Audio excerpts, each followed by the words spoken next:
Magellan. The glorious moment happened on a stormy morning in November of the year 1520.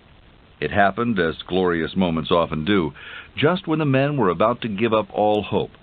For months they had sailed the eastern coast of South America, sure there must be a waterway through to the sea beyond it. They knew little of this sea, but someone before them had reported it was a small sea, not much larger than a gulf. They expected to cross it within a few days.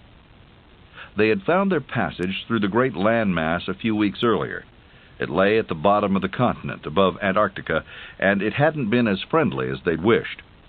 The waterway was rimmed with jagged mountains. It was long and deep, and it wound and twisted its way towards the sea through dense fog and icy squalls. Only 3 ships of the original 5 were left now, but they pushed onward, navigating through the rocky waters, the icy winds whipping at their sails and their gaunt, leathered faces. On the afternoon of November 27th, they finally reached the western end of the waterway, and there, as the sun emerged from the gray-black clouds, they saw before them the sea that would carry them towards home. Praise to God, it was still and calm. The captain called the crew on deck and signaled to his other ships to do the same. They were a bedraggled group, thin and weak from inadequate nutrition, their skin sallow and sickly. The ship's priests led them in prayer and a hymn of thanksgiving. Then their captain unfurled the flag of Spain and announced they were about to sail onto a sea no ship had ever sailed before. He prayed the sea would remain as benevolent and serene as it was that day, and then he christened it the Mar Pacifico, the Pacific Ocean. With that, the ships moved forward into the great unknown. On the minds of the sailors were the legends about such unfamiliar seas, that they were home to huge monsters and demons, that they came to their end at a steep precipice over which the ships sailed to their doom, and that they were haunted by mysterious sirens and spirits. But forward they bravely went, into the strange waters, to the other side of the world, to a rendezvous with history. Behind them they left the mountainous waterway, the first passageway ever discovered from the vast Atlantic Ocean to the newly named Pacific. In honor of their determined and fearless captain, it would forevermore be known as the Straits of Magellan. In one 3-year voyage, Ferdinand Magellan swept away many of the myths people had held about the earth for centuries, and created a whole new view of how the world was shaped and mapped. He proved beyond a doubt that the world was round, as some had suspected, but most had refused to believe. He proved that the Americas stumbled across by Christopher Columbus were indeed a new world, and not part of the East as Columbus had thought. He discovered that the sea beyond this new world, far from being a mere gulf, was a vast ocean. The illusion that there was a quick, easy passage through this new world, and that China lay a few days on the other side, was dispelled forever. The world in the 16th century suddenly became much larger and more expansive than anyone had ever dreamed. In making all these discoveries, Magellan's expedition also became the very first to sail around the globe. Some say it was the greatest navigational feat in all of history. Magellan didn't live to see the glory of his accomplishment. When his ship finally pulled back into the harbor in Spain, someone else was guiding it. Magellan's bones were on a small island in the Philippines, where he had been killed by natives on the last phase of his remarkable voyage. He himself never made it around the world, but it was his spirit which inspired the journey from beginning to end. Ferdinand Magellan was born in 1480 in northern Portugal. His name at birth wasn't Magellan, it was Fernão de Magalhães. Years later, the Spanish would translate it as Magellan, and history would accept the translation.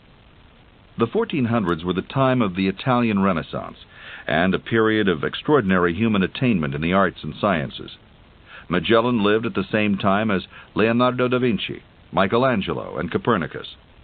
He was also born right in the middle of the great age of exploration. Already, Portuguese navigators had discovered the Gold Coast of Africa, the Senegal River, Cape Verde, the Cape of Good Hope, and the Azores. Other men were now looking for even more new lands, men with names like da Gama, Columbus, Diaz, Vespucci, Velázquez, Balboa, De Leon, and Cortés. To the young Magellan and his friends, these men were idols, the superheroes of the 16th century. Every little boy in Portugal dreamed of being an explorer. Children played at being captains and sailors and fantasized about great sea adventures where they conquered new lands and returned home to the cheers of their country and the gratitude of their king. Magellan was born to a family of aristocrats. As was common, his parents sent him to court to become a page when he was about 12 years old. At the court, Magellan learned etiquette, fencing, music, dancing, and jousting. But what thrilled him most were the classes in map-making, astronomy, and navigation. During Magellan's first year at court in 1492, everybody was talking about Christopher Columbus and some of the islands he'd just found in the New World. 2 years later, the court was all abuzz about Vasco da Gama, who had sailed around Africa to the Indian Ocean and the islands near India called the Moluccas. They were known in Magellan's days as the Spice Islands and were the destination of almost every European who could make his way east. The Spice Islands meant instant wealth. Da Gama had returned with enough spices, silks, and jewels to make Portugal one of the richest nations in Europe. Columbus had been sailing under the flag of Spain. Da Gama had been sailing under the Portuguese flag. These two countries were the greatest sea powers in Europe at the time, and although they were competitive, they worked out a way to share the sea between them. They'd drawn a line right down the middle of the Atlantic Ocean, cutting their known world in half. Everything discovered to the west belonged to Spain, and everything to the east belonged to Portugal. This line was called the Treaty of Tordesillas, and it would later have an enormous impact on the destiny of Ferdinand Magellan. By the time he turned 18, Magellan vowed that he too would journey east to the Orient, like da Gama, or west to the New World, like Columbus. It was a dream he well knew that would present many obstacles. The first obstacle was the King of Portugal himself, King Manuel I. King Manuel didn't like Magellan. In fact, he very much disliked him. No one knows exactly what caused this resentment, but it may have been because the political beliefs of Magellan's parents differed from the king's. Magellan tried for 9 years to enlist on one of the ships sailing to the East Indies, and every time his request was denied. Then, when he was 24, he took matters into his own hands. He took a leave of absence from court without explaining why. He enlisted as an ordinary sailor on the biggest armada ever to leave Portugal. 22 ships headed for India, with Admiral Francisco Almeida at their head. At this point in history, the year 1504, the Arabs controlled almost all the trade between the East and Europe, and Almeida's orders were to change that. He was to destroy all the Arab trade centers on the eastern coast of Africa and the western coast of India. For 18 months, he did just that, leveling port after port, driving the Arabs into the jungles and sinking their ships. Magellan fought so well that he was rewarded with 2 promotions. He also suffered life-threatening injuries and spent 5 months recovering in a hospital. It was on this journey that Magellan acquired a 13-year-old slave boy named Black Henry, who remained at his side the rest of his life. He also acquired his own ship, confiscated from the Arabs. The Portuguese victories off the coasts of Africa and India had shattered the Muslim base in the Indian Ocean. All that remained was to explore the riches of the Moluccas, the widely scattered group of islands in Indonesia known as the Islands of Spice.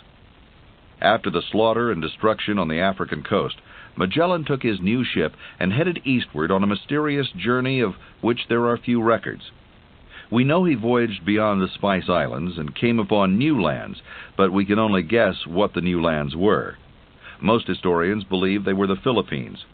Whatever they were, Magellan's discovery was soon to cause him a lot of trouble back home, and would be the reason that the first expedition to sail around the world would bear the flag of Spain and not the flag of Portugal. Magellan was apparently an honest man, so when he wrote his account of his voyage, he said he had found some new islands, but he couldn't claim them for Portugal. They existed west of the line drawn during the Treaty of Tordesillas, and therefore they belonged to Spain. This report did nothing to help the already rocky relationship between Magellan and his king, who didn't have a particular appreciation for honesty when it meant he was going to lose newly discovered lands. He demoted Magellan, cut his pay in half, and shipped him off as a soldier to fight the Moors in North Africa. Things went from bad to worse for Magellan in North Africa. His right knee was pierced clear through by an enemy lance, leaving him with a limp for the rest of his life. In addition, he was accused of fraternizing with the enemy and was sent home for even more punishment. Now he found himself without a ship and without access to the king, the only one who could grant him travel privileges. It was then that Ferdinand Magellan did something few others of his class would have dared to. It happened on an afternoon in October 1516, when the king was giving an audience in his courtyard for the common people. They would approach one by one and ask him special favors, which he would grant or not grant depending on his whim. Towards the end of the day, just as the sun was beginning to set, the herald announced the name of another who sought the king's audience: Ferdinand Magellan. The crowd in the courtyard went silent. Then there were shocked whispers. Magellan was a nobleman. It was inconceivable that he lowered himself so. Magellan, limping from his injuries, approached the king and kneeled. First, he recited the contributions he'd made for his country, the battles he'd won, and the wounds he'd suffered. Then came his first request. If the king pleased, could he be reinstated to his rank and pay? The king did not please. Magellan didn't move.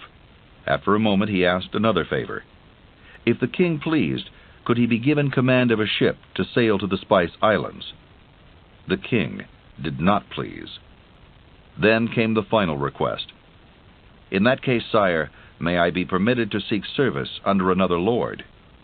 The crowd gasped. It was unheard of.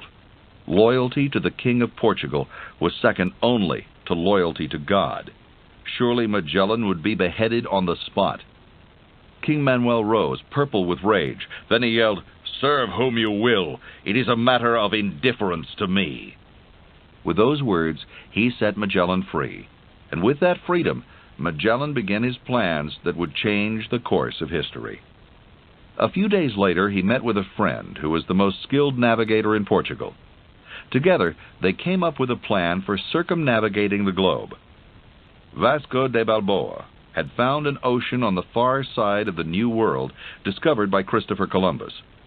During his own explorations of the New World, this navigator thought he had found a passage on the eastern coast of South America. He believed it would lead through to the new ocean and to the Spice Islands. Portuguese sailors had long searched for such a passage, which they called El Paso, in hopes it would provide a shorter route to the Orient than the trip eastward around the Cape of Africa. Now, Magellan was determined to locate it. First, he sought the help of two influential Spaniards, who had become his friends.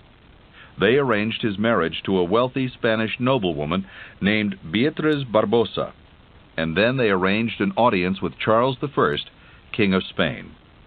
Charles was then only 17 years old. Magellan was 37. But they hit it off immediately, possibly because Magellan's stories of adventures and battles on the high seas appealed to the young king. He told the king of the islands he'd discovered, and how he'd reported to King Manuel that the islands belonged to Spain. King Charles was even more impressed. Finally, he told the king he believed he could find El Paso, the key to the short sea route to the Spice Islands. This would mean Spain no longer had to sail around the Cape of Africa, which was now controlled by the Portuguese. Not only that, but if he could find the Spice Islands by sailing west instead of east, then by the rules of the Treaty of Tordesillas, they would belong to Spain. That was all the king had to hear. He promised the ships and men Magellan would need, adding the postscript that he should rediscover the Philippines and convert the inhabitants to Christianity.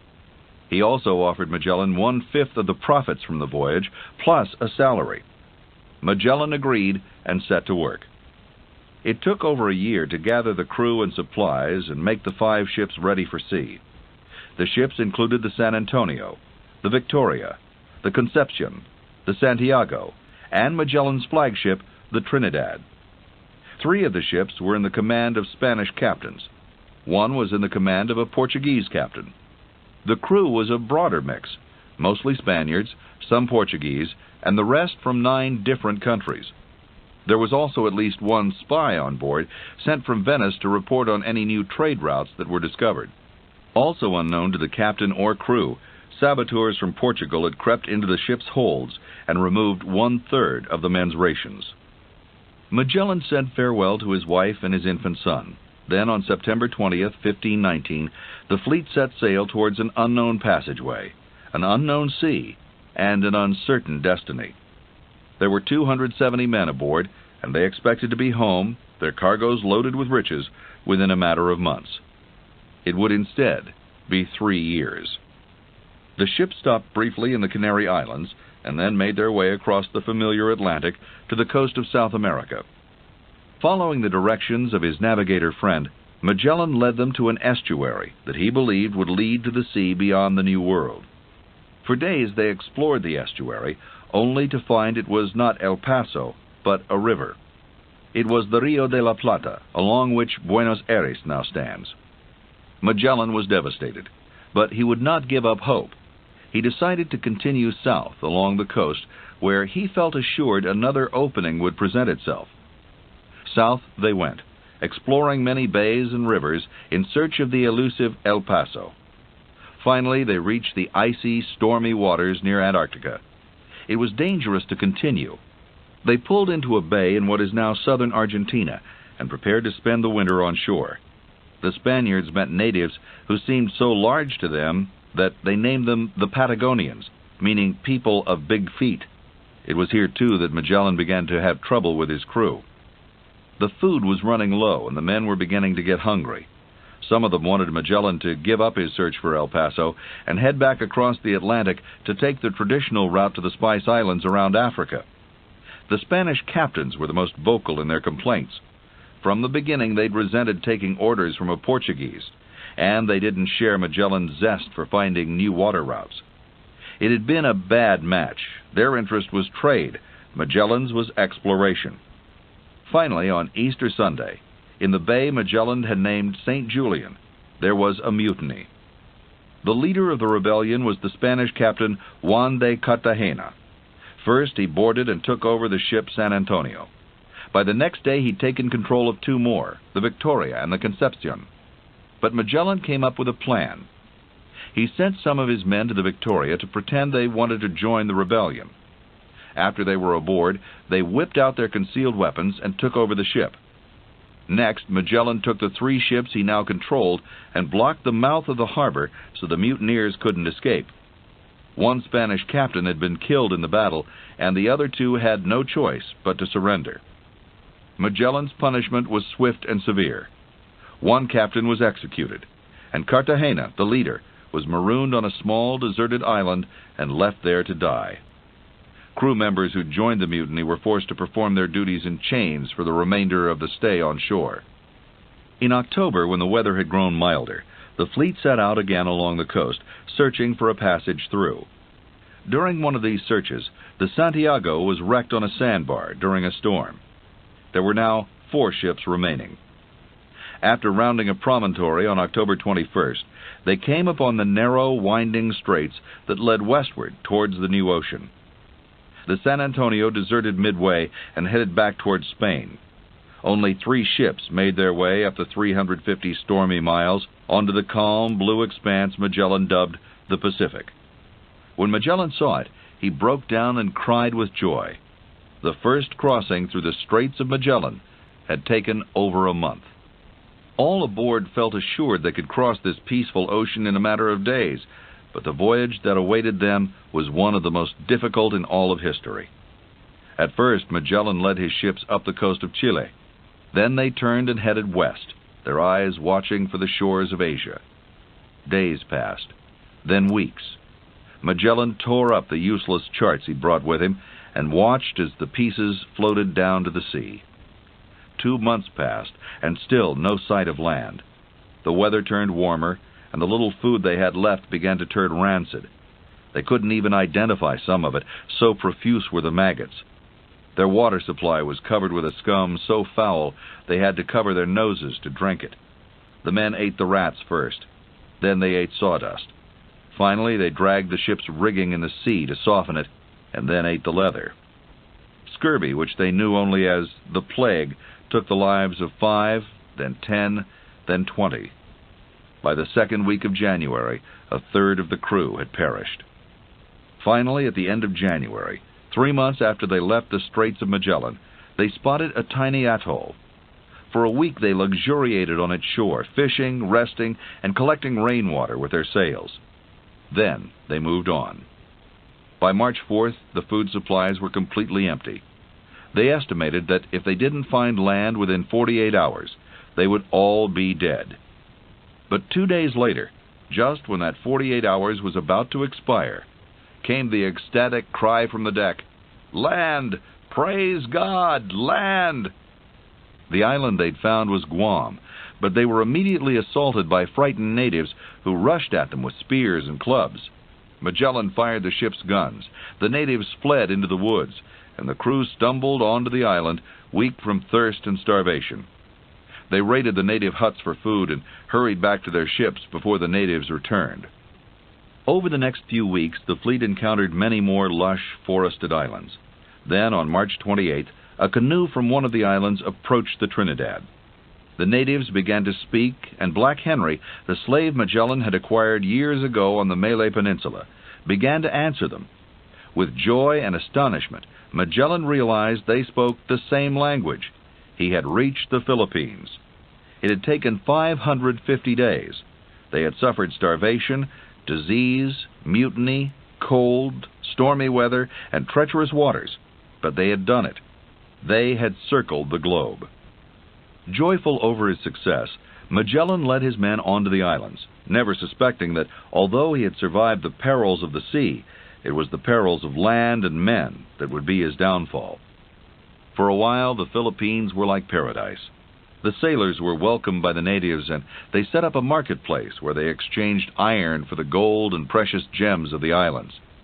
The rulers of the island were especially friendly. Some of them converted to Christianity, and then convinced their followers to do the same.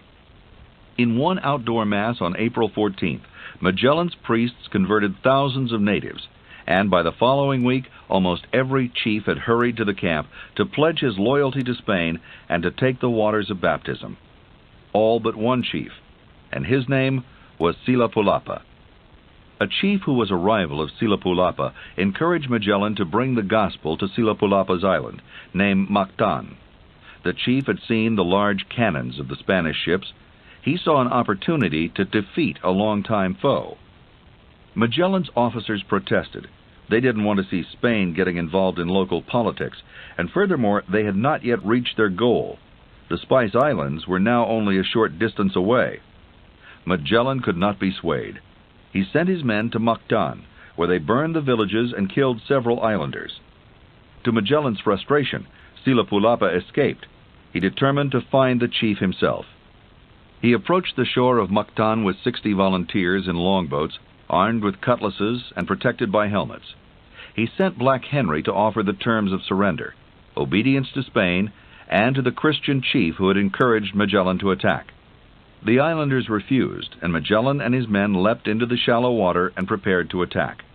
They waded ashore, only 49 of them, for 11 had been left to protect the boats, and saw before them 1,500 islanders armed with bamboo lances, staves, stones, and even dirt. Magellan was struck on one leg with a poisoned arrow and ordered a retreat, but most of his men had already taken flight. Only 7 or 8 remained by his side, including the loyal slave Black Henry. Slowly they tried to back up towards the boats, but the natives moved in on them, hurling lances, then retrieving them and hurling them again. They aimed chiefly at Magellan, whom they knew was the captain. What happened next was recorded by one of the men who survived. An islander at length succeeded in thrusting the end of his lance through the bars of the captain's helmet and wounding him in the forehead. He, irritated, ran the assailant through the body with his lance.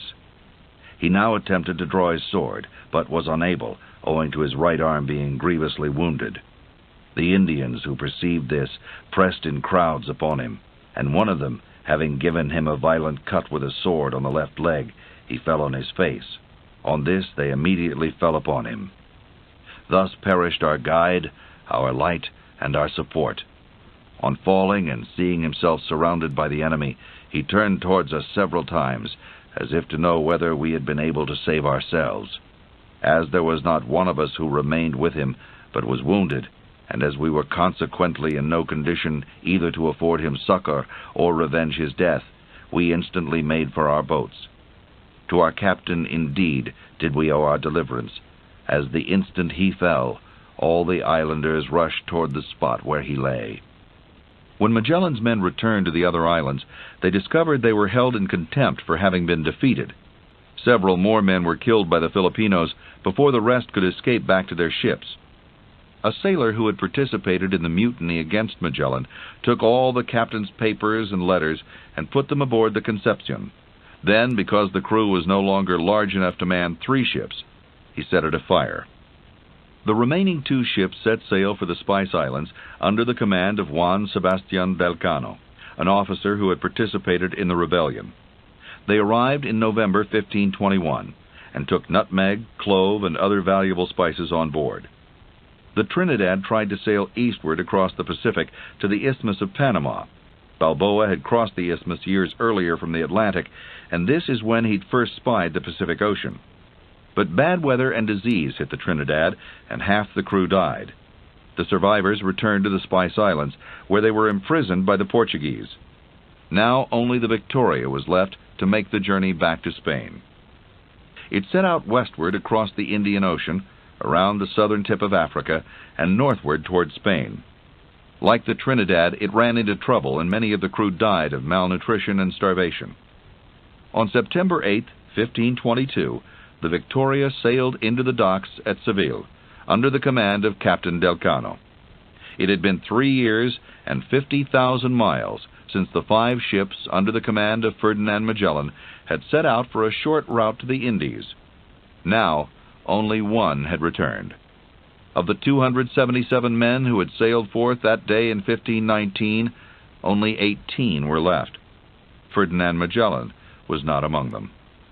Captain Del Cano, as the first to circumnavigate the earth, had not accounted for the 1 day's time he would lose. He was very puzzled when he saw that his precisely kept log was 1 day behind. The Spanish condemned Magellan when they heard the stories of his harshness and the errors he'd made about the location of El Paso.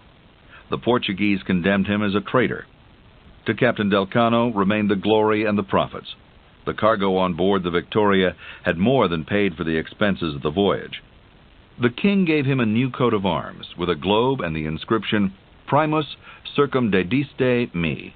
You were the first to encircle me. Today, Magellan is a hero to some, a villain to others. He was a man of his times, filled with contradictions that seem puzzling to us 500 years later.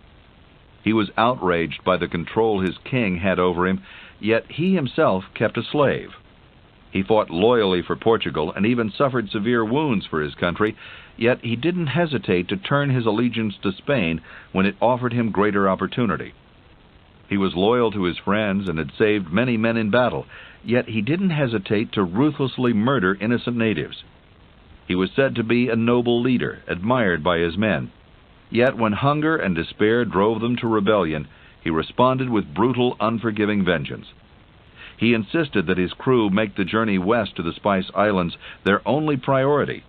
Yet he allowed himself to be distracted by native politics, a distraction that proved fatal. In the long run, Ferdinand Magellan was a personification of both the best and the worst of the 16th century. He was part explorer, part conqueror. He quested on one hand for knowledge, and on the other for power. He could make noble sacrifices, and he could inflict brutal suffering. Although Magellan didn't complete his extraordinary voyage, it was his skill, determination, and vision that made it possible.